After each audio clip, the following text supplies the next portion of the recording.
Hello, and welcome to Women in Retail Talks, the podcast where C-suite executive women in the retail space share their stories of professional growth, leadership development, personal journeys, and more. I'm Marie Albajes, managing editor of Women in Retail, a membership-based community of executive women at leading retailers and brands.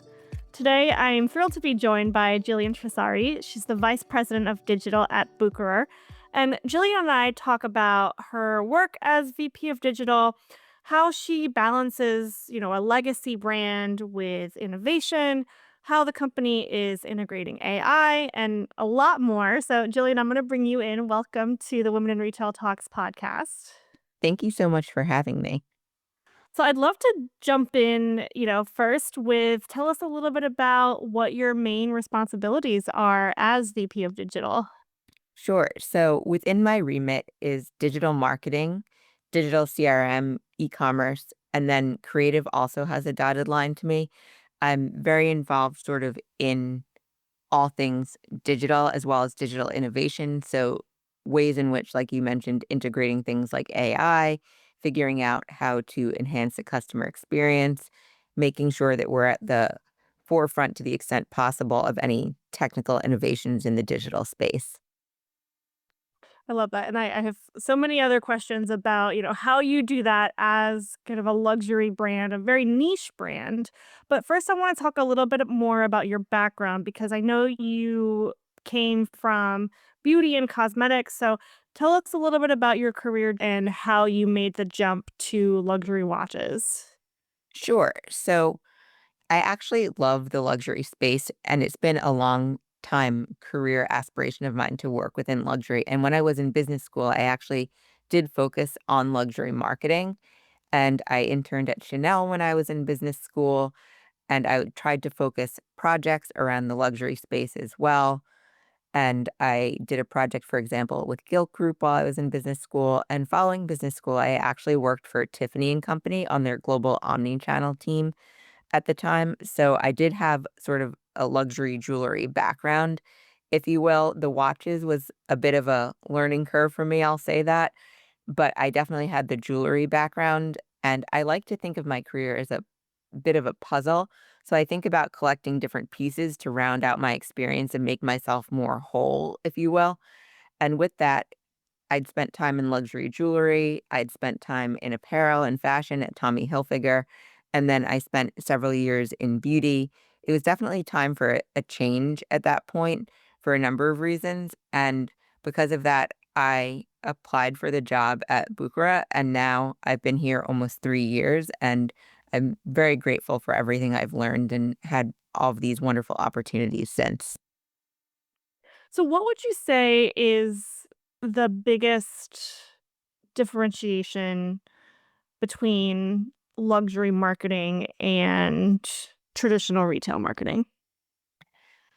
In my mind, it's some of it is a consumer mindset and how you talk to the customer. No one needs a watch, arguably, that, costs several $1,000s. It's definitely an emotional purchase, I would say, more so than it is a practical purchase. When you think about beauty, arguably, you don't necessarily need blush, but it's a much more affordable and accessible purchase. So, and it's something that you can use to quickly pick yourself up, make yourself feel better, spice yourself up, if you will. Um, but with a luxury timepiece, it's obviously you're making an investment for most people. I would say it's an investment. It's something that's a more considered purchase. It's something that has legacy. It's something that you can pass to your children potentially, depending on the piece. So there's a lot more longevity to it and how the customer might think about that and think about things like the resale value, the value that it holds, the value it holds over time, the sentimentality that goes into that purchase, I think all differ. There's also sort of an aversion to really offering discounts or relying on some of your promotional levers that you have in a lot of other businesses so that the mindset is a little bit different. That doesn't mean customers won't try or look for those moments, but they're far more regulated, I would say, within luxury than they are within other spaces, if they even exist. Oh, Some yeah. brands will never discount. Some brands might have special moments if you look closely enough, but oftentimes those are things like gift with purchases. So the mindset is definitely different, I would say. Mhm. Well, and it sounds like you like a challenge, right? Because you're having to go so much further to getting that customer, right? Everybody needs clothes, everybody needs a car. Like you said, not everybody needs, a timepiece that costs thousands of dollars, and you can't rely on the promotional discounts and that sort of thing like traditional marketing does. So it sounds like you're really, interested in the more challenging aspects of that. I would agree with that for sure. And I think the other challenging piece to it is when you look at sort of your traditional digital marketing, your signals are much greater within products that have higher turnover. Here we have very low signals. So we have to be much more resourceful and be much more thoughtful or patient with some of our efforts to see how things happen over a longer term versus that immediacy. When I was in beauty, specifically within big beauty, within a couple percentage points, I could predict sort of where our sales would land if I knew I had the right inventory, depending on the marketing tactics I was using. It's not quite that linear, I would say, um, within the luxury world. Mhm. Yeah, that's so interesting. And then, on the other challenge that you have in working for a legacy brand like this is, you wanna keep that history alive. You wanna keep that name brand, that name recognition, but it's also 2025 and you have to innovate and be relevant. How do you balance that? I think from a customer experience perspective, you have to put yourself in their shoes and think about where the customer mind is. And I think I actually talked about this at the summit a bit, but starting with the customer, I think always a good place. And obviously, we can't go crazy with certain aspects of the brand or of the brands that we retail and whatnot. We have to keep those regulated. We have to keep them looking and feeling and representing the brands in the best possible light and sort of hearkening to that heritage. But where you can play is sort of with the tactics and with the behind the scenes and how you're delivering that same message and how you're delivering that consistency that can signal that relevance. For example, when I spoke at the Women in Retail Leadership Summit, we had just launched our Albi Agentic AI pilot. And that's one of the things where if you think about the customer experience, customers are used to seeing that kind of integration across the web now on social media and shopping experiences, et cetera, where while we might be an early adapter by luxury standards for something like that, we're definitely not the first to market with a product or with a test like that. So you have to kind of meet the customer where they are to sort of signal that you're still relevant and modern. And I think you can do that leveraging technology, but still doing it in a way that looks and feels authentic. And I think that that comes down to testing and verification and choosing the right partners as well. Did you have pushback when you first brought this concept or when this concept to do, an AI model like this was first brought to light? There was a little, I think, hesitation around what it could do and sort of the limits of it and how it would Mhm. represent the brand and the customer experience that we want to curate. But I think there's also a little bit of excitement because we are, as an organization, still trying to find ways to innovate, as we sort of discussed earlier. We're not innovation averse. We just need to make sure it's done in the right way. And I think that part of it was that we did have a partner that we'd already worked with and trusted in Bluecore. So I think that that definitely played a role. And I think that the fact that we went through some very thorough vetting, tested edge cases, had opportunities to put it in a test environment first, and were able to launch it in a more limited capacity before expanding the program, I think helped.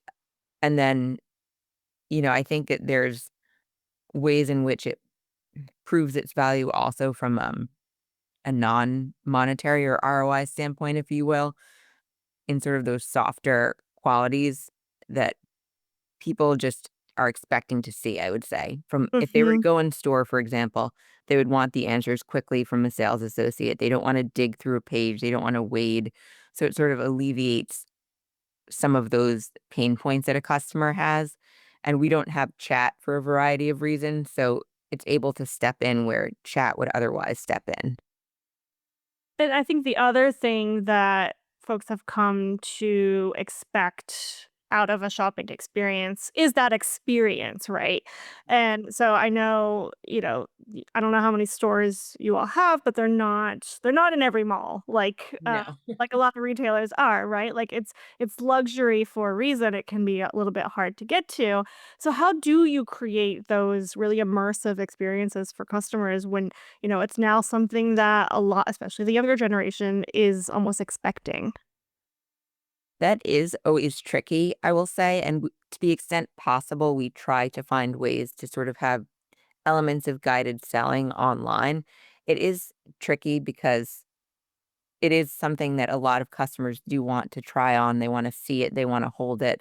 That's why where we can, we integrate features like virtual try on, which also is not 100% new, but is something that I feel like adds value. We are working to integrate things like 3D views where it's possible. We've tested that in a small number of our products, making sure we're really giving a customer as much of a full view and as much of an idea of how the product will look and feel as possible online. And then we also have, just from a customer experience perspective, we do have sort of your baseline elements such as fast shipping that gets to the customer for free. And we do have the ability for our customers are very mobile. And a lot of them, because they are affluent, often are traveling. So even if they don't live in a place where there is a store, they're often in a city where there is a store. So we're able to have buy online, pick up in store. You're able to reserve timepieces in store for viewing, etc. So we're able to allow a customer to basically see or purchase a watch from any location where they might visit. So that's another element. And that's something that we make sure is prominent online as well. Mhm. You mentioned integrating like 3D viewing and some other elements. So it sounds like you're integrating AI into a lot of what you do, not just in what you already mentioned. We're starting to test certain things. I can't speak to it exactly, but we are starting to run certain tests and integrate different tech pieces in the background to automate a lot of work that would otherwise be very manual or very challenging to accomplish. I'll just put it that way. Yeah. Yeah. No, that's great. Um, I want to switch a little bit of gears to talk about you as a leader and as a woman in retail and a woman in the luxury space. I feel like traditionally luxury watches, luxury watchmaking has been perceived as a very male dominated market. Are you the only woman in the room? And if so, how has that been for you? What challenges have you faced because of that? So the good news is that I'm definitely not the only woman in the room at Bucherer.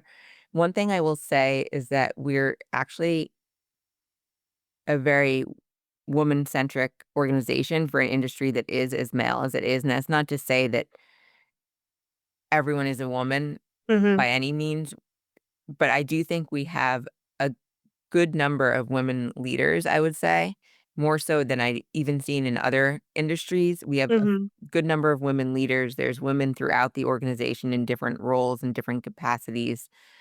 And I think while our customers tend to skew more male, it's actually quite refreshing to see the number of women in the office and see the number of women leaders. And I haven't really necessarily felt like it's sort of male dominated in the way you might think, I would say. Mhm. That's great. That's good to know. And I know, you're a mom to a little baby, 10 months old as we're talking. So I always like to ask this question. And I think I want to rephrase it because every time I ask it, people are like, well, there is no such thing as work-life balance. So my question is, what are your kind of non-negotiables as a leader when it comes to trying to achieve any sort of work-life balance? So my daughter is 10 months old, which as a new-ish mom definitely took some adjustment. I'll say that, especially when I returned to the office. So for me, I think my big non-negotiable is really bedtime. I don't always get a lot of time with her in the morning before I have to leave on the days when I'm in office. So that time at night is really time that I hold sacred. So between say 6:30 to 7 and 7 to 8, depending on the night, I really try to keep that time to be focused on her for meals and baths and reading and our little bedtime ritual and playing, because that's the time that I really have to focus on her in a meaningful way in the morning, versus the morning rather. So that's something that I try to carve out and say, I'm not going to take calls. I'm not going to answer emails during this time. I'm going to hold on texts. And I've shared that with my team and with my boss. And it doesn't mean that no emails or calls come in, but they also know that if there's something urgent or something critical, that I'm happy to talk to them after bedtime. But bedtime is kind of a sacred time. And I try to really not miss those bedtime hours, if you will. Mhm. Yeah. That's been a big change for me. Really? Yeah, and I'm sure your team then sees you holding that boundary, you holding that, that sacred bedtime ritual and not answering calls, and that encourages them to then set their own boundaries. Do you feel like that's been kind of reflected in your team? I really hope so, and I Mm. do think it has been. Even before my daughter was born, I tried to be flexible with people. I don't like to micromanage unless I'm given a reason to micromanage, if you will. Mhm. So, I try to allow my team flexibility. If a kid has a music concert that they're having during the day, go to it as long as your work is done. I don't care. If you need to duck out early for a doctor's appointment, I don't care. If you need to adjust your hours a little bit because you have family coming into town, as long as you're not missing anything critical, take care of your business. So I try to be, and I've always maintained that. So I think that it's definitely reflected. And, they're always very transparent with me also as a result to tell me what's going on and saying, oh, I need to, hop out for an hour here. I need to leave a little early or come in a little late. So I think it builds good trust and transparency in that way, I would say. And I also, try to make sure that they see it so that they understand that they can do it too when they're older. Because I do have some junior members on the team, and one thing that I've been very proud of is also at work setting boundaries in terms of pumping because I am still breastfeeding. So making sure people know that I'm doing that so that when other people become moms or have kids and they need to take that time, that they realize that that's okay and that's their time. So I think it's important to kind of lead with those examples, if you will. Mhm, mhm, right, they see you being transparent about your calendar and your boundaries, and they're more likely to do it themselves, which I imagine then also that culture invites and creates better productivity in the end, right? I think for sure because I think when your team is happy, they're willing to give more and they don't feel flustered, they don't feel frustrated, they don't feel like they have to hide something if a personal issue or a personal matter comes up. And I think it just makes Mhm, ways of working better. Everyone feels like an adult, if you will. right. So I think that that makes a big difference. And I would say that I don't know how else to put this, but this is the most mature team that I've managed. And I think a lot of that is them, but I also think the way you lead plays a role in that, I'll say as well. Mhm. Well, and then that begs the question, how are you helping that next generation of leaders, and I'll say female leaders because this is a women, centric podcast. What kind of offerings or um what kind of trainings do you have for, helping develop that next generation of leaders? Something that I'm very focused on is giving my team access and visibility. So, Mm, access to me, access to other leaders, visibility. I want people to present their own work if they've accomplished something. And if they're not in the room, I make a very big point of saying, this is so and so's work that I'm presenting to make sure that their name is heard and recognized by leadership.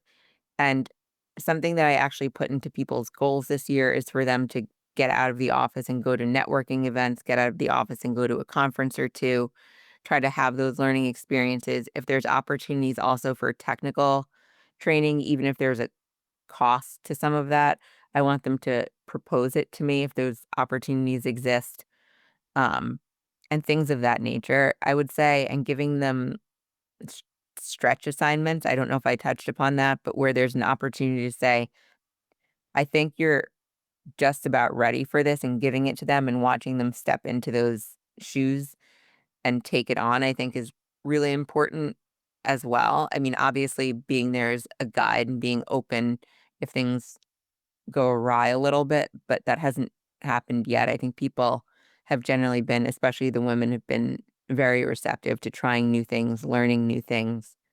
They're grateful for the exposure on my team, I would say. Mhm. That's good. I mean, 2 things that I love that you said is, saying other people's names when they're not in the room and giving credit where credit is due, number 1, big proponent of that.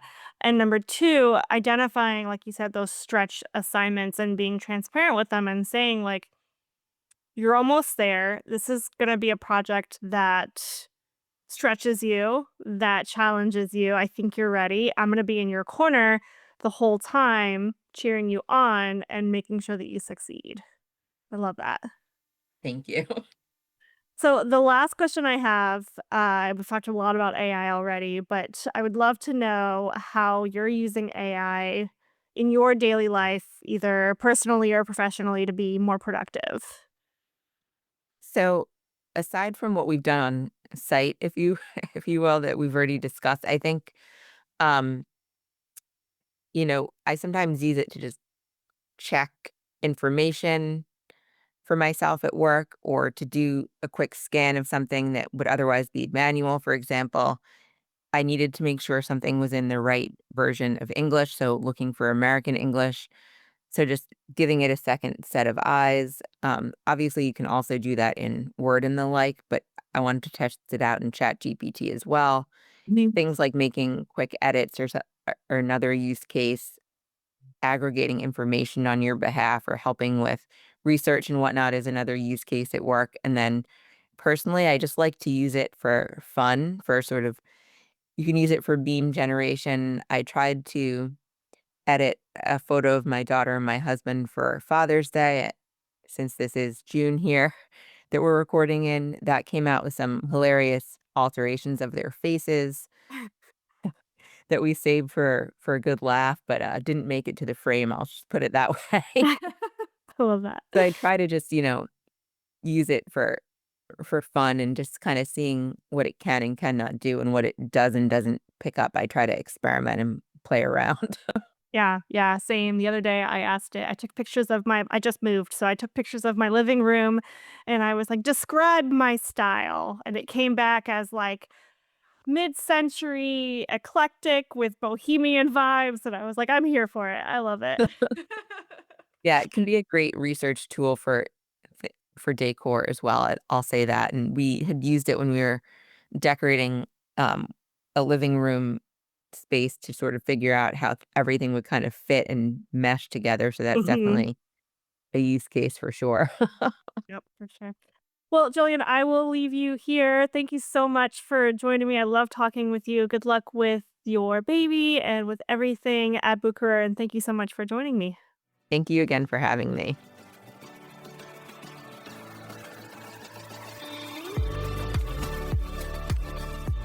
Thanks for listening. For more information on this podcast, please go to womeninretail.com/podcasts for show notes. Women in Retail Talks is available on Apple Podcasts, Google Podcasts, Stitcher, and Spotify. Make sure to subscribe on our podcast channel page as well. If you've enjoyed this episode, please take a few moments to rate and review our show. Lastly, if you're a female retail leader interested in joining our community at Women in Retail Leadership Circle, visit womeninretail.com/apply. Thanks, and until next time, this has been Women in Retail Talks.